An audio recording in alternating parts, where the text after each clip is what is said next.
So welcome everyone to our Teaching with Technology workshop. We're very excited that you decided to join us today. We're going to have a jam-packed activities to work on today and give you the layout of what digital education is.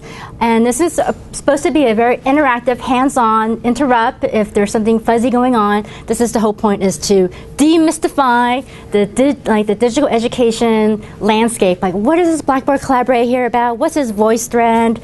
And there's and I think a lot of people have some idea of what it is, but we're going to dive into how you can actually apply these tools in teaching, specifically in public health courses. Sounds great, everyone?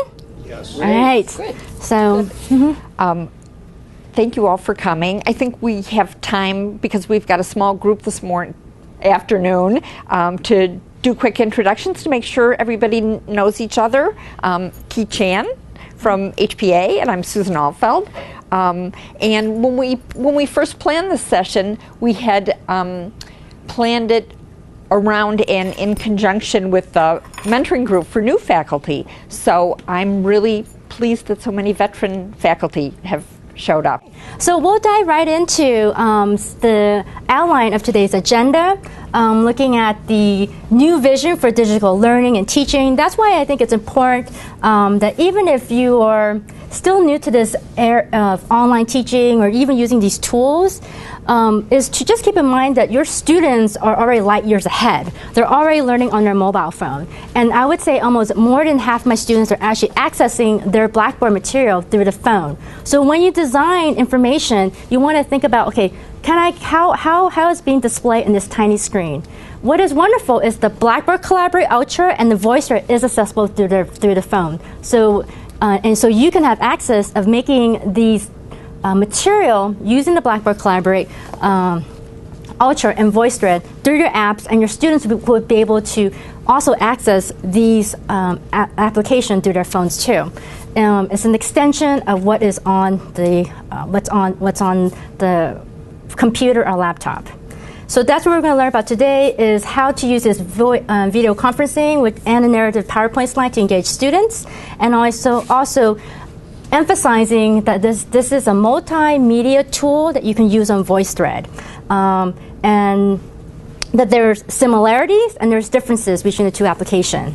At the end of this workshop, you're going to be able to use and apply how to use Blackboard Ultra, and also how to use and plan lessons and assignments by using VoiceThread, because I'm going to give you examples of how I use VoiceThread in my courses. And also, I'm going to pitch the idea to us to create a community of practice for teaching for public health. So what is digital teaching and learning? Well, it's the idea that students are learning online, on the mobile, on smart devices, and on the go. So in that case, when they're on the go, that means you want to make sure you capture information that are micro information that they're getting, and that's repetitive, because they're constantly learning information in all these different avenues at the same time. And so it's not to downsize your material, it's just presenting it in bite size, because that's the way they're thinking about. And especially if they're looking at through their phone, this is something to think about, is how I can present the material that's more accessible to this generation of students. We can't change where we are now. We're living the era of smartness, and I'm going to talk about what that is. So it's really combining the art and science of teaching and learning. And we're going to also use VoiceThread and the Blackboard Collaborate Ultra to add back the humanistic aspect, because I think that's one of the fear, is that all this technology, this phone, my student is never going to know who I am, my voice, my face. But actually, using the Ultra and the VoiceThread, you can add back the face, add back the voice, add back the human aspect to technology. Isn't that fun? Doesn't that sound fun? We're not just robots out here. All right, so the challenge of online education is that we hear it's less engaging, less interactive, and less responsive. Well, I'm going to change your mind today, that because using design thinking, which is what Blackboard Collaborate has done over these iterations, is that they have taken feedback from students and instructors to really redesign education. So so I'm going to propose that we start thinking about teaching and learning using this process design thinking, where we discover through empathy, getting into the shoes of your students, how are they learning, what are they learning? And so that's why I had everyone enroll into the Blackboard site as students. So you're going to learn and see from the student perspective, what are they seeing? and then we're going to interpret and analyze and experiment. So today, that's why I was saying that my motto is that you learn it, you do it, and you teach it. So, and that's the design thinking process, is that you learn something, you iterate, you make mistakes, that's okay, you troubleshoot, things happen, then you learn from those and you share. So here I'm going to propose that design thinking is really focused on bringing science and technology, which is all this smartness that we have, the human nature, which is our students, and public health. This was actually business on that other circle. I just covered it with public health because I think it makes sense that public health is a discipline that encompasses both the art and science of health. So what is Blackboard Collaborate? So we're going to first go over two tools today. First is Blackboard Collaborate and VoiceThread. So I'm going to go over Blackboard Collaborate. So this is the current version or the older version, or you can think of the traditional version, where you have the screens on, the PowerPoint slide is on the left, right? This is a PowerPoint presentation. This is a course that I co-teach with my co-instructor, Dr. Peters. The instructor's on the square right here in the screen. The students are listed here. All the students are in these little icons, and they can chat. So by looking at this, it does present, it serves its purpose, which is the presentation, but it kind of lacks a little bit fun, right? When you look at it, it's very bloxy, it's just gray, it's blue. So I'm just going to have you guys revisit this era. Do you guys remember what these are? Yeah. Flip phones, right? So the Blackboard Collaborate, back then, it's like the flip phone. So what does that mean? There was some limitation to that. While those phones were great, there was limitation because texting, we can't take photos, there's no web browser. It was good, it served its purpose, which is calling, but we've noticed that smartness is pretty good. So now we're in the era of smartness, where you have these iPhones, which is very compatible with a lot of applications that you can utilize, ways to connect in a different way than just with the phone. You can do FaceTime. You can do instant messaging. You can share videos. You can share images. You can share news clips. You can tweet. Anything in an instant that your students can get. So let's utilize this smartness in our education. So this is where it comes into Blackboard Collaborate Ultra Experience, what I call 3.0. This is the new smart version. Look how colorful it looks, right? Doesn't it look more appealing than the other one? And so when you enter the classroom, this is how it looks, and we're going to do a demo. It actually looks like a classroom. It doesn't look like that block. When you log in, there's that PowerPoint slide. So when you log in, so I'm the first person here when I'm logging in. On the side, on the left, you can record your session.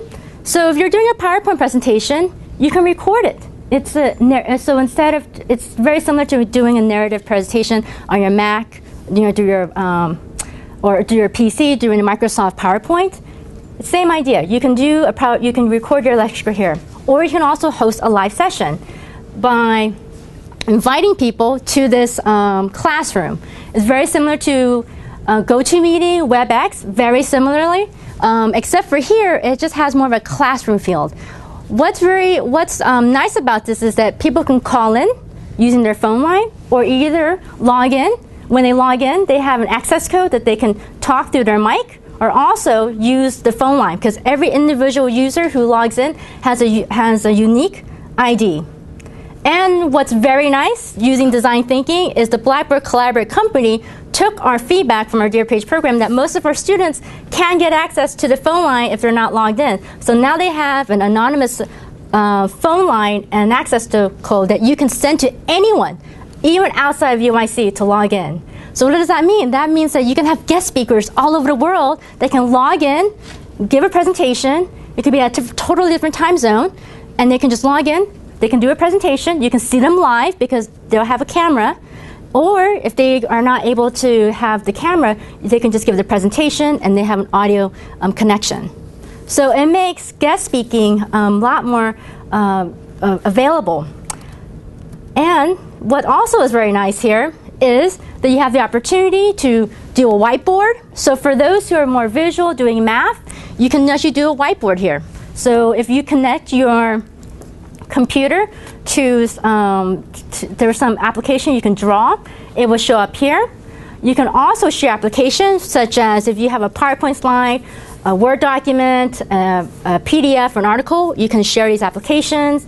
You can also poll. You can see if your students agree or disagree with a certain idea, and you can have breakout groups. So this is what is smart about the Blackboard Ultra Collaborate. It allows these applications. So I'm just going to show you why I think this is also really great for folks who are doing modeling or statistics, is that you can do desktop sharing live. So as I'm writing my program, line by line, so this is one of my models, my students can follow because I'm doing my desktop sharing directly, and I can desktop share their computer desktop. So if I want to check how is your model, I can automatically tell them to, can I desktop share your desktop, and we can see, and the whole class can see this at the same time. And what's also nice is that all the students can also log in and you can see their faces. So no longer is it only just one instructor's face one at a time when they present, is you can have the whole entire class visible to you. And this is an example where I have one of my guest speakers, Dr. Steele here, who gave a talk, and we have our students here. And there's me at the bottom hosting. So these are all opportunities that you can add on the humanistic aspect of teaching. So design thinking is asking the question, how might we actively engage students online? And so I pose that this is the era of smartness. We also have to think about how to be more mobile friendly, user friendly. For example, the Blackboard Ultra Collaborate Ultra has a much more user friendly interface, and it's a lot more dynamic and interactive. So so for now, let's go over the demo of how to do this. Okay, so you're going to log into Blackboard. Let's all log in to the SPH Teaching and Learning for Faculty site. So here I set this up. This is the Blackboard Ultra Collaborate. So if you were going to set this up for the first time in your class, you would hit under this plus button, which is Content, and you hit under Tool Link. And when you go to Tool Link, you scroll down, and there's Blackboard Ultra, Blackboard Collaborate Ultra.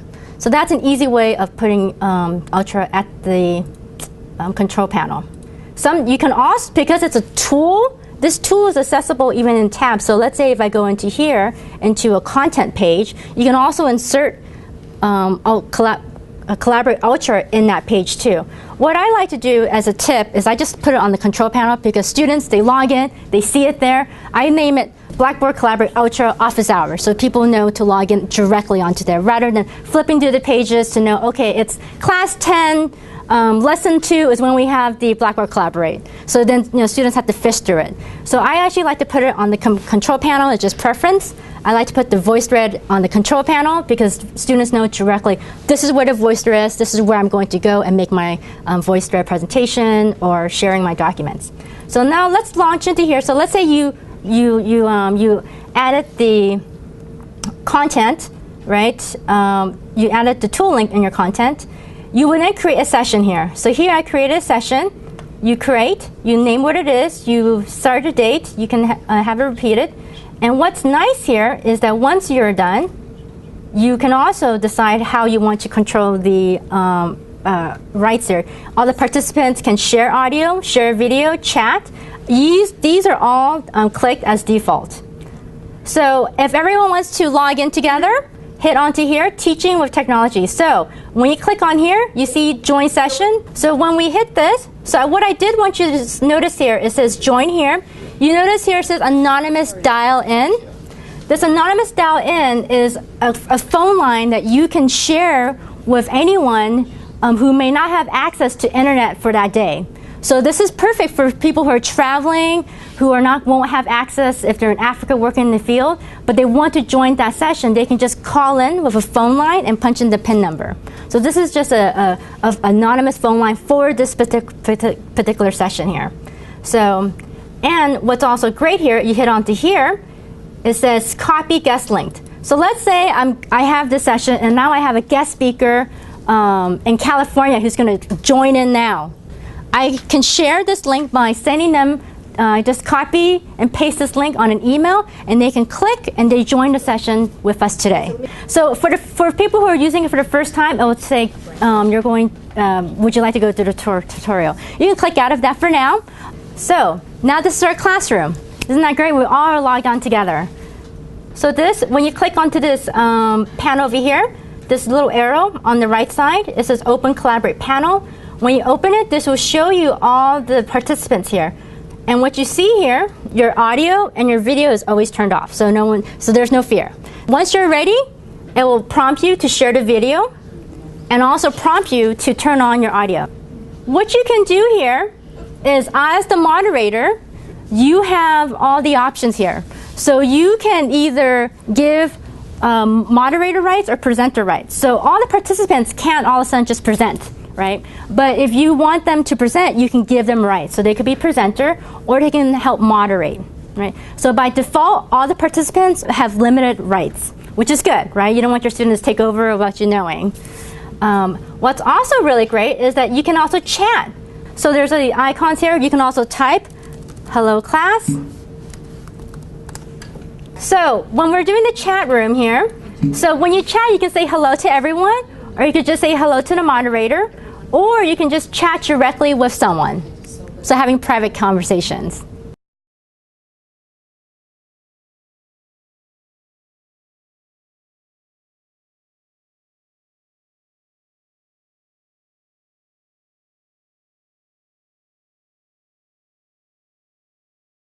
Okay, why don't everyone try something? Why don't everyone try typing something?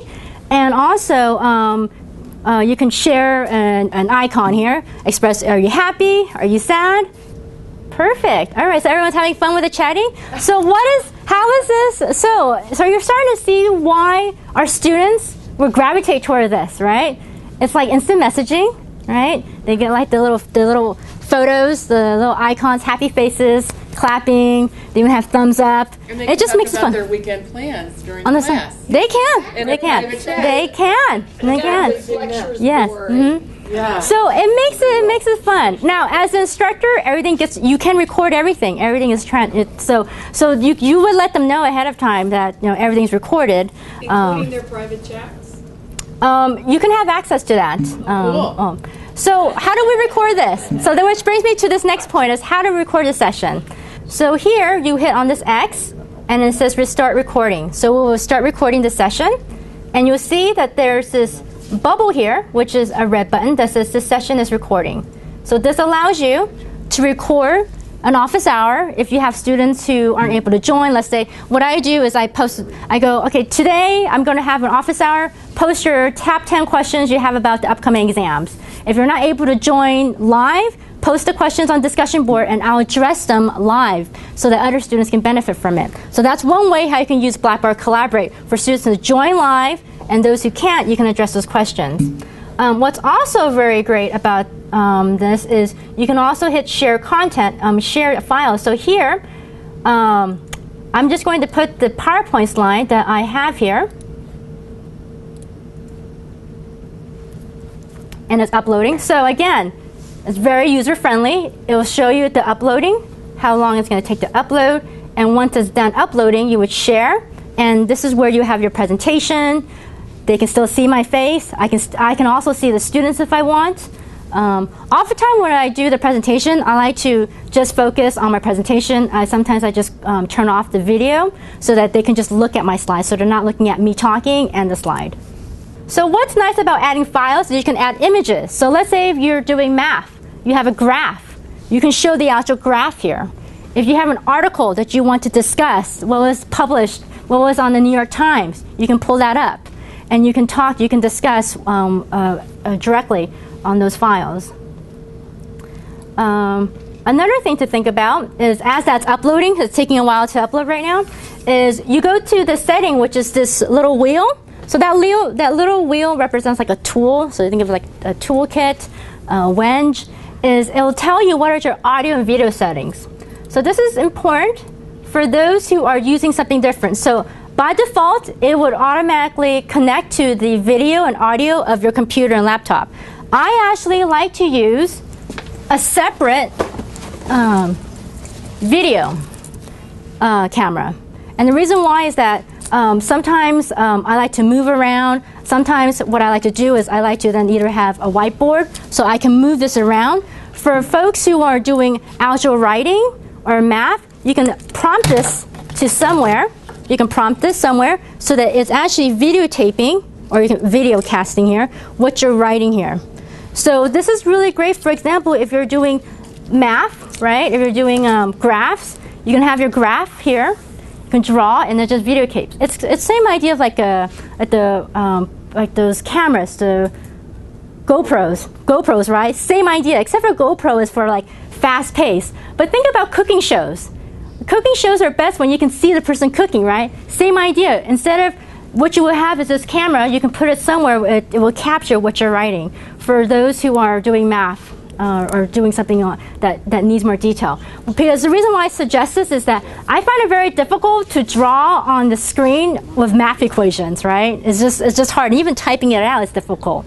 So this is one way that I've done before. Another great way is, especially when we teach systems thinking, we teach causal loops, things connected, right? This is very hard to draw on a screen, but if I'm able to capture this on a video, as I'm doing this and it's closer, they can see that. Or I can capture this here and draw it on a piece of paper, and it will capture it live there.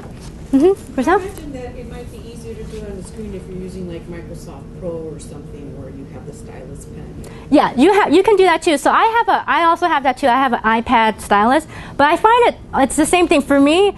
I find it difficult to draw on the screen. Like something about paper, the old-fashioned paper and pencil, it just makes more sense with math equations. Right? Yeah.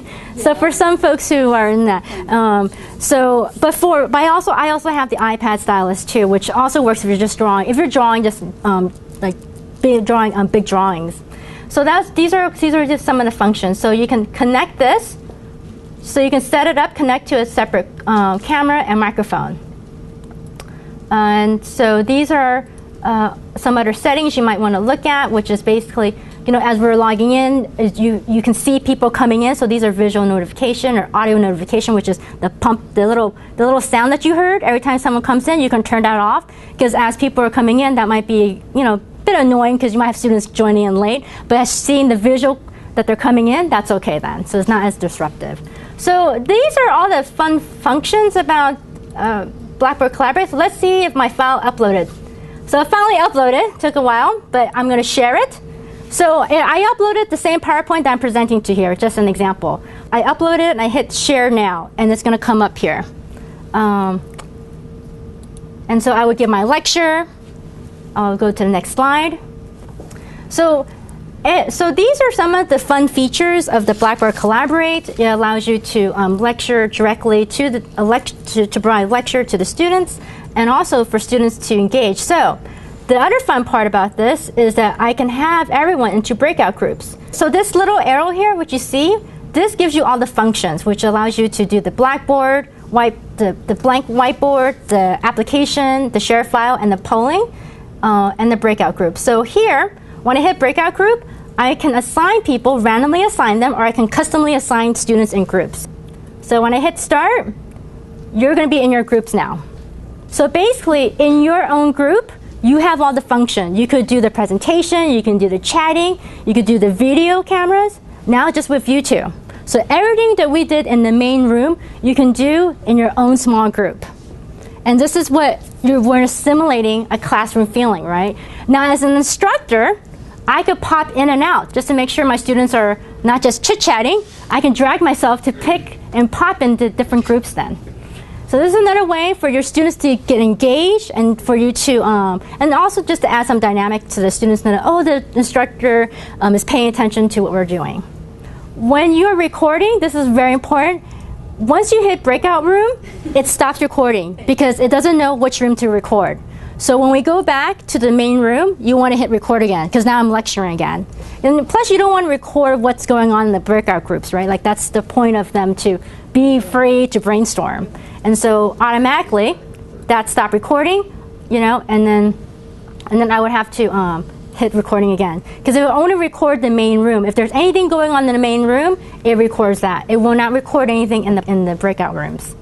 So for the DRPH program, we teach synchronous classes. So for students, they join live. Now we're going to go over VoiceThread, which is a perfect tool that simulates a little bit of Blackboard Collaborate, but asynchronous. So we're going to go into that. Are you excited?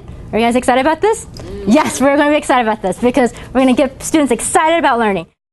So VoiceThread allows you to use multimedia material and to have more interaction with your students. So I'm going to emphasize the word multimedia because so oftentimes people use VoiceThread like PowerPoint, like the Collaborate, which is great because it can capture that, but you can also add video, audio, images, graphs, anything else for the VoiceThread so that people can give vocal feedback and visual feedback.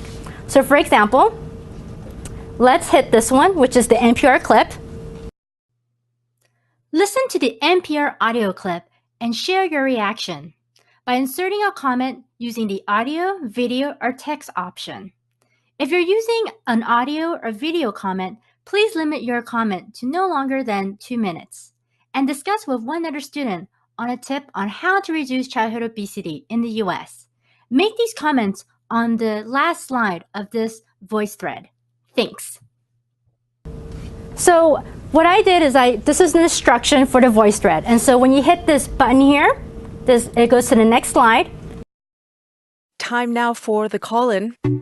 Childhood obesity. For a couple of years, it seemed like we were making progress fighting the epidemic. We got media reports, including from NPR, that the numbers might be in decline. So what I did was that you can download NPR, you can download any MP3 file and insert it as a file, and that students can make comments. So NPR is free, so I downloaded that. I inserted this into my VoiceThread, and here I wanted them to listen to something, and I want them to comment on a particular segment in this VoiceThread. So that's what makes this a little bit different than the Collaborate, because I have this available as an assignment. You can record your comment anytime, anywhere. And what happens is that it threads all the voices together. So let's say you record something at midnight, you record something at 2 a.m., 3 a.m., 4 a.m. When I listen to it at 7 a.m. in the morning, I would hear my voice, this NPR, and I would hear them chronological, as if we were all in the same room having this conversation, but it was recorded asynchronously. Isn't that wonderful? That's cool. It is really cool. I gotta admit it. That's cool. That's very cool, right? And so what I do is then I have students then have another slide here so that just to reiterate that I want them to either share an audio, so they make an audio comment, a video, or they can write a text message. Let's pretend that you listen to the NPR clip and you want to insert a comment. So you hit this plus button, which means I'm going to add a comment. So I can add a text, which I said, this is cool. This is really cool. Right? You can write a text, hit save. That would automatically save. And what's nice, it automatically saves based on the time, the timestamp. You can also do an audio. So if you have your audio available, so when you hit this plus button, there says microphone. That means an audio comment using your microphone. Or if for some reason your microphone isn't working, you can call this number and make your audio comment that way. Isn't that nice? And also, you can do a video. I can do a video. I can give a video comment, and it records 1, 2, 3. So it's recording me. So I'm going to say, "Hi, I really like this clip. Thanks so much." Okay, I just recorded that comment saying, "Hi, I really like this clip." You can listen to it again. "Hi, I really like this clip. Thanks so much." So it just replays it. If you do not like that clip, you can hit cancel and re-record. You can re-record as many times as you want, and let's say you recorded it and you still don't like it, you can always delete it too. Now you're wondering, why would I want to do a video comment? Well, it depends. I tell my students for the first 2 VoiceThread, I like to see who they are. So in my first 2 weeks of class, I said, make a video comment of your favorite food in Chicago. And so it's something fun, right? It's a way to spice up the discussion board, because discussion board could be so heavy text driven, right? I think discussion board are wonderful because you can see how well a student writes, the critical thinking. So I'm not saying that this replaces it, because you can't. So what makes this fun is that you want them to make what? I said no longer than 2 minutes, because if a class makes 5-minute conversation, this is like a whole hour conversation, right? So what I would do, I would just break it up. I said, like, this VoiceThread will have 5 students, this VoiceThread will have 5 students. So you're listening to different voice strands, and students can give different, and limit the comments. So that's an example of how you can insert a comment for a VoiceThread that's an NPR clip. So we'll have another example here. Go back to the main page again, to VoiceThread. And we're going to do a video clip. So this is, I basically link the YouTube video onto here. It plays directly onto here. It would also play directly on a phone and iPad if they have the app. So I want to start by offering you a free no-tech life hack. And all it requires of you is this, that you change your posture for 2 minutes. But before I give it away, I want to ask you to right now do a little audit of your body and what you're doing with your body. So how many of you are sort of making yourselves smaller? Maybe you're hunching, crossing your legs, maybe wrapping your ankles. Sometimes we hold on to our arms like this. Sometimes we spread out. I see you. So I want you to pay attention to what you're doing right now. We're going to come back to that in a few minutes, and I'm hoping that if you sort of learn to tweak this a little bit, it could significantly change the way your life unfolds. Okay, has anyone seen Amy Cuddy? So her whole research focuses on like power stance, like the way you stand really influenced your mind, and so the whole mind-body connection. And so in this example here, or in this case, she asked everyone to kind of just observe how you're sitting. Are you crunched over? Are you sitting upright? So just take a note of how you are now, and you're going to insert that comment. So let's say I inserted this comment into this presentation here. So I'm going to insert this comment saying, I'm standing up. We're pretending as if we're watching a movie, and let's say you're watching a movie and you say, oh my gosh, I know that person there, or when you're watching something, you're making that comment. You're doing the same exact thing. You're making a comment as you're watching this clip. And the reason why I want to show you this is that wherever you made that comment in the clip, it would automatically save that in reference to where that clip was segmented. So for example, let's say I want to make a comment right here. I want to say, wow, I know someone who does that. So I'm going to say, I want to give audio, and I can do a video doodling. So here's recording. I really like this photo because it reminds me of a friend that I know. See, notice this pencil here? I can pick a color. This person reminds me of one of my neighbors. I really like this photo because it reminds me of a friend that I know. See, notice this pencil here? I can pick a color. This person reminds me of one of my neighbors. So how did I circle? So everyone here, I want you to just try this. Is as you are making a comment, so let's just say an audio. As you're making an audio comment, you will see a pencil that pops up. Watch. Notice that I circled it. So this was a direct clip that she showed as she was talking in her TED Talk. And so I made a comment to a direct clip of that video, and I was able to circle what I was making about that comment. And it saves that whole entire segment. So what's nice is that it doesn't disrupt the video, but it shows where I made that comment in reference to what she was talking about.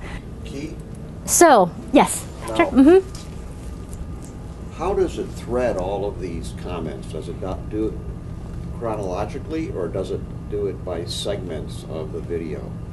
And it's always brought together chronological. So I just made my comment here, right? This is in the middle of the film. This comment is at the beginning of the film. So it's chronological to when you make the comments.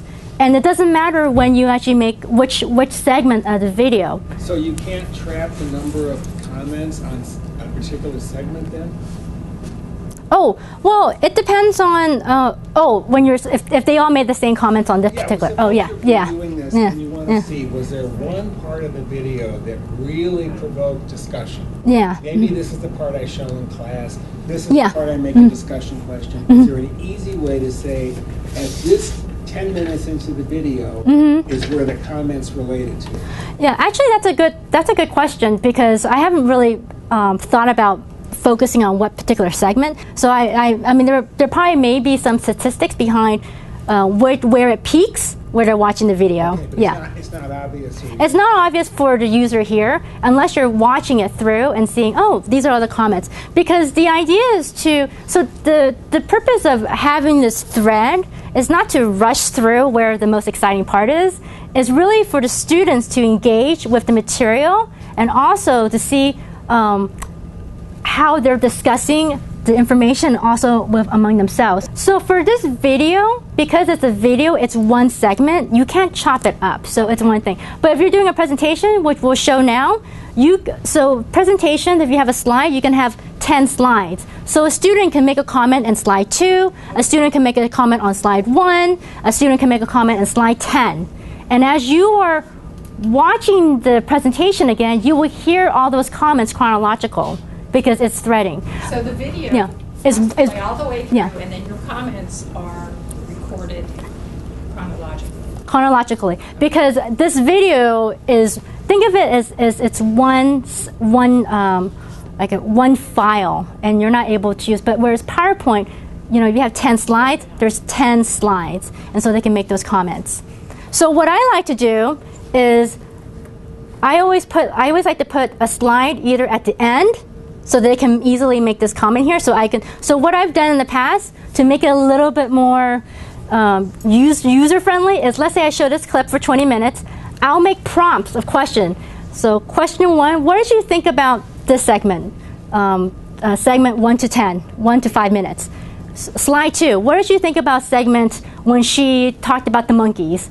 And that's slide number. So that's one way for you to kind of organize the comments so students know. And also you can say students from last name A to D will comment on slide 1.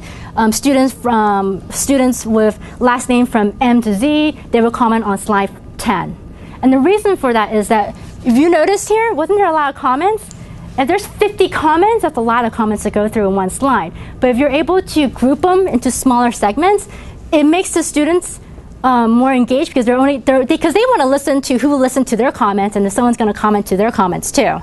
So let me make it more complicated. No, that's okay. Have you ever created a PowerPoint presentation and then split the video up inside your PowerPoint presentation, so you actually do segment the video so it's not all just one? Yeah, you can do that. So what you can do is, let's say we want to create, so what I can do is I can make, so everything that you add, I can make my PowerPoint slide, I can insert an NPR, I can insert a video, I can insert an image, a graph, and that could be all one VoiceThread because you're just adding these files.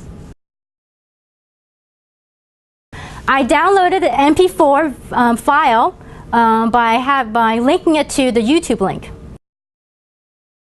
So this is I like to use a lot of TED Talks. They're always available on YouTube. So you can always copy and paste the link. You do that here.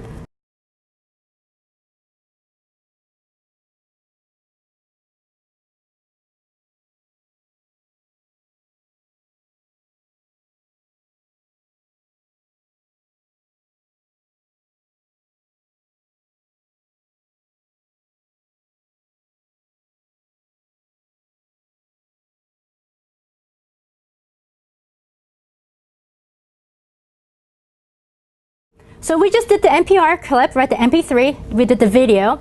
So this is graph. So this is the same thing, except for this is a little easier. We went through the hard stuff, which is the video NPR. This is just a graph. So for here, I have a question. I want students to pick one country and share a reason why you think that the life expectancy is different in the U.S. And I want them to type something. So this is just an example of you can upload a graph. It could just be as simple as one graph. So it doesn't have to be a video or audio. The other one is an article. So for example, and this is really great if let's say you want to give feedback to a student on a particular topic. Read the following New York Times article and highlight throughout the article where you agree or disagree with the writer's perspective. Okay, so I give instruction about what they do. So I basically uploaded the New York Times article here. You can upload a research paper. You can upload any type of Word document. And what I did here is I want to highlight what I was reading.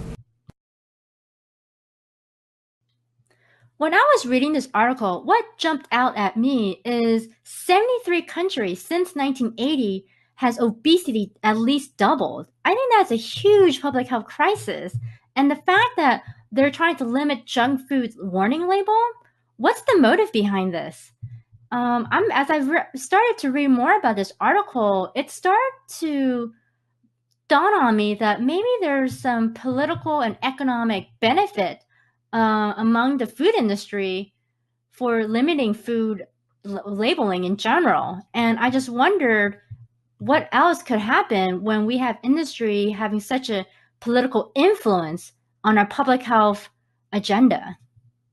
So that's an example of how you can incorporate more lively discussion, a particular article where students can circle where they thought they had questions about and give them audio feedback.